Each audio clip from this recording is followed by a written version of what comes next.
Welcome to Samba Samba. Enjoy the video.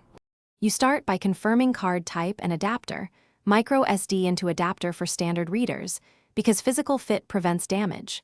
Next, inspect contacts and the reader slot. Debris or bent pins cause read failures.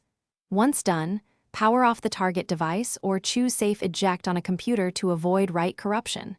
Gently insert card until it clicks or seats flush. Make sure orientation matches the slot markings so the contacts align and the reader can negotiate. You now access the card through your file manager or device storage UI to manage data. First, browse folders and copy files. For critical transfers, copy then verify checksum or open files to confirm integrity. If you need more space or compatibility, format the card. Choose XFAT for files over 4 GB and FAT32 for older devices, because proper formatting sets allocation and reduces fragmentation. Make sure to select the correct drive letter or device path so you don't overwrite. You finish by safely ejecting the card through the operating system to ensure all buffers flush, then remove it gently.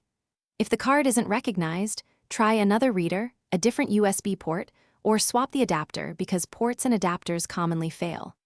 Once tried, test the card on a phone or camera to isolate the issue.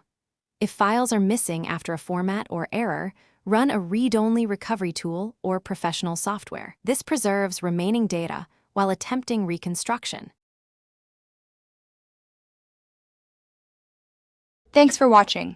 Consider subscribing if we helped you.